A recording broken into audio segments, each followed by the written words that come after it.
ఈ వారం రోజుల్లో జరిగిన అంతర్జాతీయ వార్తా విశేషాలను మీకు అందించే వసుదైక కుటుంబం కార్యక్రమానికి స్వాగతం. ఇజ్రాయెల్ హమాస్ యుద్ధానికి తాత్కాలిక ఉపశమనం లభించింది. గాజాలో 60 రోజుల కాల్పుల విరమణ ప్రతిపాదనలకు ఇజ్రాయెల్ అంగీకరించిందని అమెరికా ప్రకటించింది. అయితే సంఘర్షణలు నెలకొన్న ప్రాంతంలో మాత్రం ఇజ్రాయెల్ సైనిక కార్యకలాపాలు కొనసాగుతాయని white house press secretary Karoline Leavitt నిన్న జరిగిన పాత్రికేయుల సమావేశంలో వెల్లడించారు. అమెరికా అధ్యక్షుడు డొనాల్డ్ ట్రంప్తో కలిసి ఆ దేశ ప్రత్యేక రాయబారి స్టీవ్ విట్కాఫ్ మధ్యప్రాచ్యానికి హమాస్కు కాల్పుల విరమణ ప్రతిపాదనలను సమర్పించారని ధృవీకరించారు.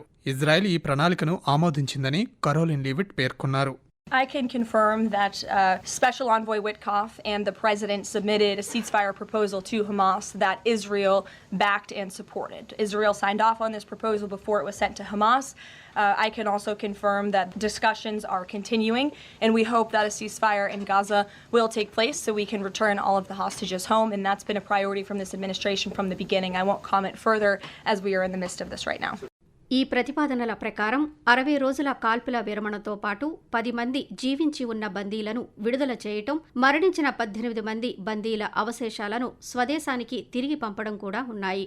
ఇజ్రాయెల్ ప్రధానమంత్రి బెంజమిన్ నెతన్యాహు విట్కాఫ్ ప్రణాళికకు తన అంగీకారాన్ని బహిరంగంగా వ్యక్తం చేశారు. మరోవైపు హమాస్ అమెరికా నేతృత్వంలోని తాజా ప్రతిపాదనను తిరస్కరించింది.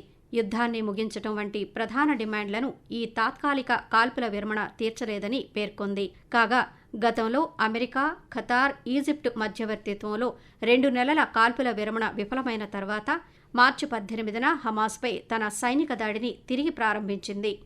రష్యా యుక్రెయిన్పై మరోసారి భీకర దాడులు చేసింది. రాజధాని కీవ్తో పాటు ఇతర ప్రాంతాలే లక్ష్యంగా శనివారం క్షిపణులు, డ్రోన్లతో చేపట్టిన దాడుల్లో 12 మంది చనిపోగా పదుల సంఖ్యలో క్షతగాత్రులయ్యారు. మొత్తం 69 క్షిపణులు, 298 డ్రోన్లను రష్యా ప్రయోగించిందని యుక్రెయిన్ ఎయిర్ ఫోర్స్ పేర్కొంది. ఇరాన్ డిజైన్ చేసిన షహీద్ రకం డ్రోన్లు కూడా ఇందులో ఉన్నాయని వెల్లడించింది. అయితే మే 20వ తేదీన కురుస్క్ ప్రాంతంలో ఉక్రెయిన్ దాడి చేయగా 46 డ్రోన్లను రష్యా సైన్యం ధ్వంసం చేసింది. అదే రోజున రష్యా అధ్యక్షుడు వ్లాదిమిర్ పుతిన్ ఆ ప్రాంతంలో పర్యటించారు. ఆయన హెలికాప్టర్ ప్రయాణిస్తున్న మార్గంలోకి హఠాత్తుగా డ్రోన్లు రావడంతో సకాలంలో వాటిని గుర్తించి వైమానిక బలగాలు నేలకూర్చాయి. ఈ ఘటనపై ఉన్నత స్థాయి విచారణ జరుగుతోందని యూరీ డాష్కిన్ వెల్లడించారు. మరోవైపు దీనికి ప్రతిస్పందనగా రష్యా ఉక్రెయిన్పై శనివారం రాత్రి రాజధాని కీవ్ నగరంతో పాటు పలుచోట్ల డ్రోన్లు, మిసైల్స్తో విరుచుకుపడింది.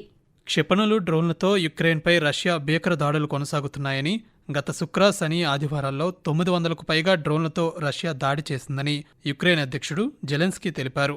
తమ దేశంపై రష్యా దాడులు కొనసాగుతూనే ఉన్నాయని, ఇస్తాంబుల్లో శాంతి చర్చలు జరిపినా దాడులు ఆగడం లేదన్నారు. రష్యాను కట్టడి చేయాలని అమెరికా, ఐరోపాలు కఠిన ఆంక్షలు విధించాలంటూ ఆయన విజ్ఞప్తి చేశారు. ఈ నేపథ్యంలో రష్యా అధ్యక్షుడు వ్లాదిమిర్ పుతిన్పై అమెరికా అధ్యక్షుడు డొనాల్డ్ ట్రంప్ అసహనం వ్యక్తం చేశారు. ఉక్రెయిన్, రష్యా మధ్య కాల్పుల విరమణకు సంబంధించి సంప్రదింపులు జరుపుతున్న వేళ పుతిన్ సైన్యం దాడులు చేయటం సరికాదన్నారు. పుతిన్ ఇష్టానుసారంగా వ్యవహరిస్తున్నారని, దీని కారణంగా అనేక మంది అమాయక ప్రజలు ప్రాణాలు కోల్పోతున్నారని పేర్కొన్నారు. I'm not happy with what Putin's doing. He's killing a lot of people, and I don't know what the hell happened to Putin. I've known him a long time, always gotten along with him, but he's sending rockets into cities and killing people, and I don't like it at all. We're in the middle of talking, and he's shooting rockets into Kiev and other cities. I don't like what Putin is doing, not even a little bit. He's killing people, and something happened to this guy. ఇదిలా ఉండగా యుక్రెయిన్తో శాంతి చర్చల్లో Vladimir Putin పాల్గొనకపోవడం తనను అగౌరవపరచడమేనని, తానే లేకుంటే Russia లెక్కలేనన్ని దుస్సంఘటనలు ఎదుర్కోవాల్సి వచ్చేదని Donald Trump వివాదాస్పద వ్యాఖ్యలు చేశారు. ఈ వ్యాఖ్యలపై రష్యా మాజీ అధ్యక్షుడు దిమిత్రి మెద్వెదేవ్ స్పందిస్తూ, అతిపెద్ద దుస్సంఘటన అంటే అది 3వ ప్రపంచ యుద్ధమేనని, తన మాటల ఆంతర్యాన్ని ట్రంప్ అర్థం చేసుకోగలరని సామాజిక మాధ్యమంలో పేర్కొన్నారు. ఈ పరిణామాలకు ముందు తుర్కియేలో జరిగిన చర్చల సందర్భంగా కుదిరిన ఒప్పందం మేరకు ఉక్రెయిన్, రష్యా యుద్ధ ఖైదీల మార్పిడి ప్రక్రియ జరిగింది. ఉక్రెయిన్, బెలారస్ సరిహద్దుల్లో శుక్రవారం చెరో 390 మంది యుద్ధ ఖైదీలను పరస్పరం విడుదల చేసుకున్నాయి. 2022లో రష్యా ఉక్రెయిన్ యుద్ధం మొదలయ్యాక ఈ స్థాయిలో యుద్ధ ఖైదీల మార్పిడి జరగటం ఇదే మొదటిసారి. యుక్రెయిన్ అప్పగించిన తమ 390 మంది సైనికులు, పౌరులను వెంటనే బెలారస్కు వైద్య పరీక్షల నిమిత్తం పంపించినట్టు రష్యా అధికారులు వెల్లడించారు. కాగా మొత్తం 1000 మంది యుద్ధ ఖైదీలను పరస్పరం మార్చుకునేందుకు మే 16న తుర్కియేలో ఇరు దేశాల మధ్య అంగీకారం కుదిరింది. ఇరాన్ దీర్ఘశ్రేణి అణుక్షిపణులను అభివృద్ధి చేయడంపై దృష్టి సారించిందని ఆస్ట్రియాకు చెందిన నిఘా సంస్థల నివేదికలు వెల్లడించాయి. ప్రాంతీయంగా ఉన్న రాజకీయ లక్ష్యాలను బలంగా ముందుకు తీసుకువెళ్లడంతో పాటు ఇస్లామిక్ రిపబ్లిక్ పునర్వ్యవస్థీకరణకు ఇరాన్ తీవ్రంగా ప్రయత్నిస్తోందన్నారు. వియన్నాలోని ఇరాన్ దౌత్య కార్యాలయం మొత్తం గూఢచారులతో నిండిపోయిందని ఆ నివేదికలు పేర్కొన్నాయి. బంగ్లాదేశ్లో గత కొద్ది రోజులుగా రాజకీయ సంక్షోభం నెలకొంది. ఆ దేశంలో ఎన్నికలు నిర్వహించాలని విపక్షాల నుంచి మాత్రమే కాకుండా అన్ని వైపుల నుంచి ఒత్తిడి పెరుగుతున్న నేపథ్యంలో బంగ్లాదేశ్ తాత్కాలిక ప్రభుత్వ సలహాదారు మొహమ్మద్ యూనస్ కీలక ప్రకటన చేశారు. 2025 డిసెంబరు నుంచి 2026 జూన్ మధ్య ఎప్పుడైనా బంగ్లాదేశ్లో సార్వత్రిక ఎన్నికలు జరగవచ్చని ప్రకటించారు. అమెరికా అధ్యక్షుడు డొనాల్డ్ ట్రంప్ గత కొద్ది వారాల క్రితం విధించిన టారిఫ్లు అమలు కాకుండా మాన్హట్టన్లోని ట్రేడ్ కోర్టు నిలుపుదల చేసింది. 3 న్యాయమూర్తుల బృందం ఈ తీర్పును వెల్లడించింది. ఈ సందర్భంగా అత్యవసర పరిస్థితుల్లో మాత్రమే అంతర్జాతీయ అత్యవసర ఆర్థిక అధికారాల చట్టం కింద అధ్యక్షుడికి ప్రపంచ దేశాలపై ఆర్థిక ఆంక్షలు విధించే అవకాశం ఉంటుందని న్యాయస్థానం స్పష్టం చేసింది. అంతర్జాతీయ వాణిజ్యాన్ని నియంత్రించే అధికారం కేవలం అమెరికా కాంగ్రెస్కే ఉంటుందని, విశేష అధికారాలతో టారిఫ్లు విధించడం సరికాదని పేర్కొంది. ఇది రాజ్యాంగ వ్యవస్థలను బలహీనపరచడమే అవుతుందని తీర్పు వెలువరించింది. అయితే ఈ తీర్పును అంతర్జాతీయ వాణిజ్యపు న్యాయస్థానం వ్యతిరేకించింది. మాన్హట్టన్ వాణిజ్యపు న్యాయస్థానం ఇచ్చిన ఆదేశాలను నిలుపుదల చేయాలని 11 మంది న్యాయమూర్తులతో కూడిన ఫెడరల్ సర్క్యూట్ కోర్టు ఆదేశించింది. ప్రముఖ billionaire Elon Musk Donald Trump పాలకవర్గం నుంచి తప్పుకుంటున్నానని ప్రకటించారు.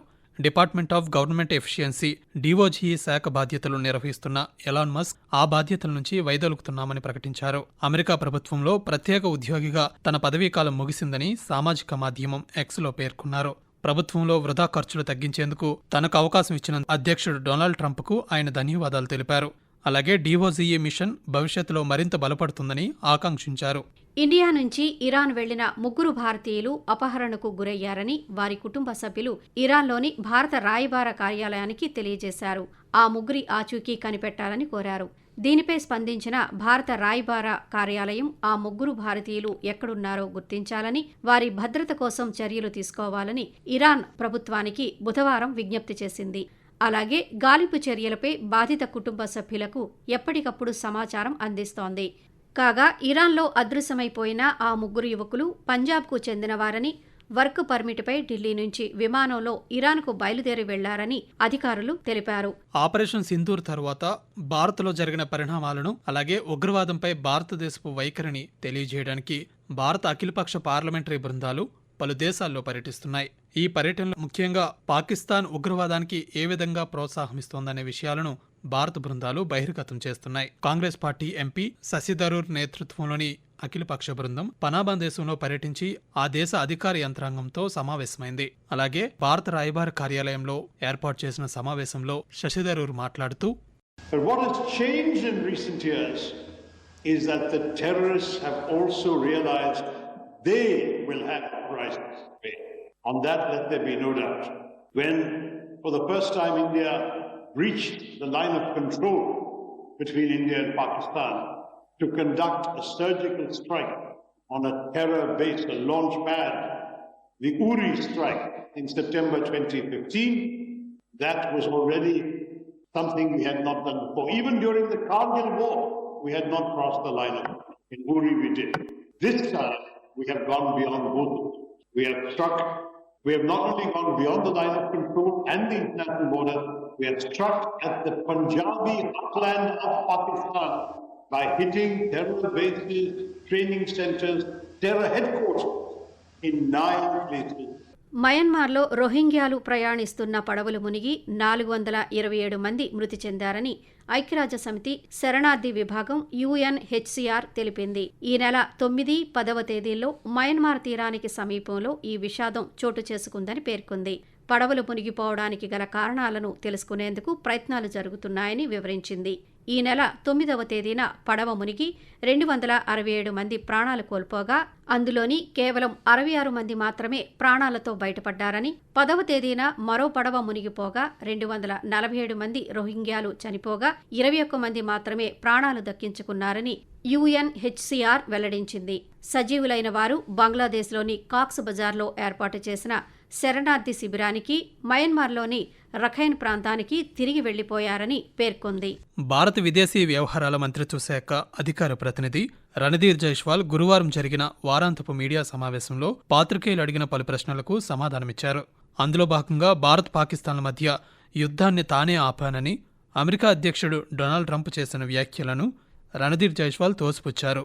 ఇరు దేశాల మధ్య ఖచ్చితంగా అణుయుద్ధం జరిగేదని, తన మాట వినకపోతే టారిఫ్లు విధిస్తామని, వాణిజ్య సంబంధాలను నిలిపివేస్తామని బెదిరించడంతో భారత్ పాకిస్తాన్లు కాల్పుల విరమణకు అంగీకరించాయని డొనాల్డ్ ట్రంప్ చెప్పడాన్ని రణధీర్ జైస్వాల్ ఖండించారు. పహల్గాం ఉగ్రవాద దాడి అనంతరం ఆపరేషన్ సింధూర్ సమయంలో అమెరికాతో జరిగిన చర్చల్లో టారిఫ్ల అంశమే ప్రస్తావనకు రాలేదని స్పష్టం చేశారు. గత నెల 7 నుంచి 10వ తేదీ మధ్య అమెరికాతో పలుమార్లు సంప్రదింపులు జరిగాయని, అయితే అవి పాకిస్తాన్తో నెలకొన్న ఘర్షణలు, ఉద్రిక్త పరిస్థితులపై మాత్రమే కేంద్రీకృతమయ్యాయని తెలిపారు. టారిఫ్లు, వాణిజ్య సంబంధాల అంశాన్ని అమెరికా అసలు ప్రస్తావించలేదని చెప్పారు. ట్రంప్ ప్రకటనలో ఏమాత్రం వాస్తవం లేదని పేర్కొన్నారు. From the time Operation Sindoor commenced on 7th May till the understanding on cessation of firing and military action on 10th May, there were conversations between Indian and US leaders on the evolving military situation. The issue of trade or tariff did not come up in any of those discussions. External Affairs Minister has also made clear that the cessation of firing was decided upon through direct contacts between the DGMOs of India and Pakistan. అలాగే పాకిస్తాన్ ప్రధానమంత్రి షెహబాజ్ షరీఫ్ పలు దేశాల్లో పర్యటిస్తున్న సందర్భంగా భారతదేశంతో తాము చర్చలకు సిద్ధమని పదే పదే చెబుతున్నప్పటికీ కానీ భారత వైపు నుంచి ఎటువంటి స్పందన రాలేదని ఒక పాత్రికేయుడు ప్రస్తావించిన విషయాన్పై రణధీర్ జైస్వాల్ వివరణ ఇస్తూ, Our position in regard to Pakistan, in regard to engagement with Pakistan, has been clear and consistent. Any India-Pakistan engagement has to be bilateral. At the same time, we are clear that talks and terror don't go together. On terrorism itself, we are open to discussing the handing over to Pakistan to India of noted terrorists whose list was given to Pakistan some years ago. I would like to underline that any bilateral discussion on Jammu and Kashmir will only be on the vacation of illegally occupied Indian territory by Pakistan, and on the Indus Water Treaty, it will remain in abeyance until Pakistan credibly and irrevocably abjures its support for cross-border terrorism. As the Prime Minister has said, and would like to repeat his words, terror and talks cannot go together, terror and trade cannot go together, and water and blood cannot flow together. దక్షిణ కొరియాలోని గుమీ నగరంలో జరుగుతున్న Asian athletic ఛాంపియన్షిప్లో భారత క్రీడాకారులు అద్భుత విజయాలను సాధిస్తున్నారు. నిన్నటి వరకు మొత్తం 18 పతకాలను సాధించుకున్న భారత క్రీడాకారులు అందులో 8 స్వర్ణ పతకాలను, 7 రజత పతకాలను, 3 కాంస్య పతకాలను సాధించుకున్నారు. ఇక ఈ రోజుతో ఏషియన్ అథ్లెటిక్ ఛాంపియన్షిప్ ముగియనుంది. మీరు ఇంతవరకు ఈ వారం రోజుల్లో జరిగిన అంతర్జాతీయ వార్తా విశేషాలను మీకు అందించే వసుదైక కుటుంబం కార్యక్రమాన్ని విన్నారు. వ్యాఖ్యానం డివి సత్యనారాయణ, పొన్నగంటి సుధా. సమర్పణ ప్రాంతీయ వార్తా విభాగం, ఆకాశవాణి విశాఖపట్నం కేంద్రం. వెలువడింది ఆకాశవాణి విజయవాడ కేంద్రం నుండి.